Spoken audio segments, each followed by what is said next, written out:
சொந்தங்கள் அனைவருக்கும் வணக்கம். ஒன்றும் இல்லைங்க, என்ன பேச போறேன், இங்கே சும்மா நியூஸ் பார்த்துட்டே இருந்தேன். பார்க்கும்போது பார்த்தீங்கன்னா தெய்வீக தன்மையா ஒரு முகம் தெரிஞ்சுதுங்க. நல்ல பெரிய பொட்டா வச்சுட்டு தெய்வீகமா ஒரு அக்கா வந்திருந்தாங்க. முதல்ல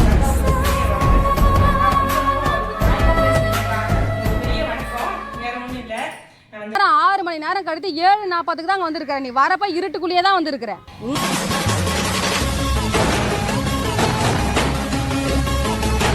நீ வரப்ப இருட்டுக்குள்ளேயே தான் வந்திருக்கிற. துணிச்சலை மனத்திலே வளர்த்தவன் நீ வரப்ப இருட்டுக்குள்ளேயே தான் வந்திருக்கிற. அப்பா என்ன இருட்டு கேட்டீங்க. அது மட்டும் இல்ல, இருட்டுக்குள்ள அவர் ஏன் வந்தாரு அப்படின்னா அவர் தான் நான் வரும்போது என் முகம் யாருக்கும் தெரிஞ்சிட கூடாது. ஏன்னா அவருக்கு முகம் யாருக்கும் தெரியாது இல்லையா, பழக்கப்படாத முகம் இல்லையா, பார்த்து என்ன பண்ண போறாங்க. அதனால லைட்டா அவர் தான் ஜென்ரேட்டர் அந்த லைட்டுக்கு பவர் கொடுக்கல. இரண்டாவது பாத்தீங்கன்னா அவரே செருப்பை என் மேல வீசுங்க அப்படின்னு சொல்லியிருக்கலாம் இல்லையா. அவருடைய மரியாதை அவரே கெடுத்துக்கிறதுக்காக வந்திருக்கலாம். அவருடைய மக்களை அவரே மிதிச்சு கொள்ளணும் அப்படின்றதுக்கான இதுக்கு அந்த ஒரு நோக்கமா கூட இருக்கலாம் இல்லையா. நீங்க சொல்றதெல்லாம் வச்சு பார்த்தா அப்படிதான்க்கா தெரியுது எனக்கு. பாதுகாப்பு படை எங்க, மகளிர் அணி எங்க, இளைஞர் அணி எங்க, மருத்துவ அணி எங்க, மாணவர் அணி எங்க, அப்பா நீங்க எங்க எங்க எங்க அந்த அணி எங்க, இந்த அணி எங்க, இந்த அணி எங்க, அந்த அணி எங்கன்னு கேக்குறீங்க பாத்தீங்களா. இதெல்லாம் நீங்க முறையே யார்கிட்டக்கா கேட்கணும். மனசாட்சி ஒண்ணு இருந்துச்சுன்னா எங்க கேட்கணுமோ அங்க போய் கேளுங்கக்கா.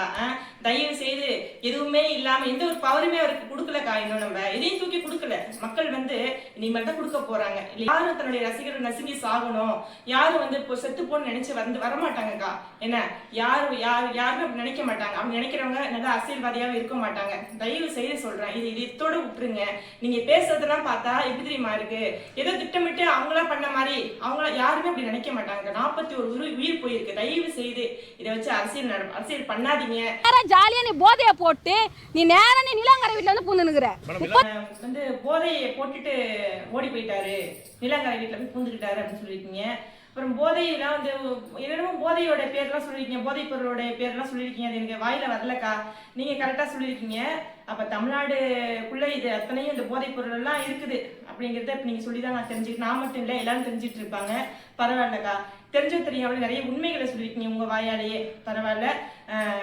நீங்க ஊத்தி கொடுத்த மாதிரியே பேசுறீங்களா, அது எப்படிக்கா? நீங்க ஊத்தி கொடுத்தீங்களா? விஜய் சாருக்கு நீங்க ஊத்தி கொடுத்தீங்களா?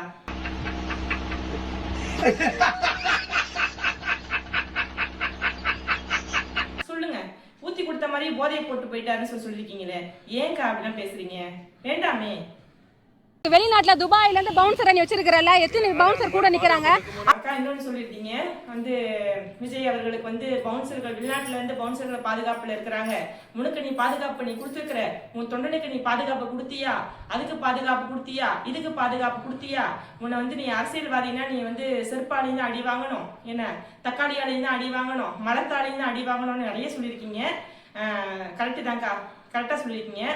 இன்னொன்னு நான் சொல்ல விரும்பிக்கிறேன், 2026 ஆட்சி விஜய் சார் அவர்கள் ஆட்சி அமைச்சாருன்னா ஒவ்வொரு தொண்டனுக்கும் பாதுகாப்பு கொடுக்க சொல்லிடலாங்க.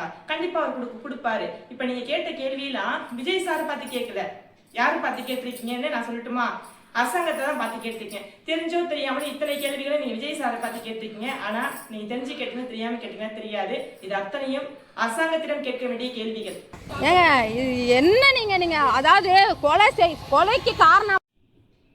அக்கா இன்னொன்னு சொல்றேன், பொதுமக்களுடைய கருத்தையும் கொஞ்சம் கேளுங்க. வெளியே வரமாட்டீங்கன்னு நினைக்கிறேன். வெளியே என்ன நடக்குது எது நடக்குதுன்னு பார்க்க மாட்டீங்க. கொஞ்சம் பொதுமக்கள் என்ன சொல்றாங்க, என்ன பேசுறாங்க, பொதுமக்களுடைய மனநிலை எப்படி இருக்கு, அவங்க மனசுல என்ன இப்ப பதிஞ்சிருக்கு அப்படிங்கறத தயவு செய்து போய் கேட்டு அடுத்த வாட்டி பேசும்போது பேசுங்க. விஜயோட ஃபால்ட்னு நினைக்கிறீங்களா? அவருடைய ஃபால்ட்னு நம்ம எப்படி சொல்ல முடியும்? மக்களை சந்திக்க தான் வந்தாரு, ஆனா அவருக்கு பேர் வேற மாதிரி அமைஞ்சிருச்சு. அவர் பேரு கெட்ட பேர் ஆயிடுச்சு. பேசுறதெல்லாம் பார்த்தா எப்படி தெரியுமா இருக்கு, ஏதோ திட்டமிட்டு அவங்களா பண்ண மாதிரி. அவங்கள யாருமே அப்படி நினைக்க மாட்டாங்க. 41 உயிர் போயிருக்கு. தயவு செய்து இதை வச்சு அரசியல் பண்ணாதீங்க. நன்றி, வணக்கம்.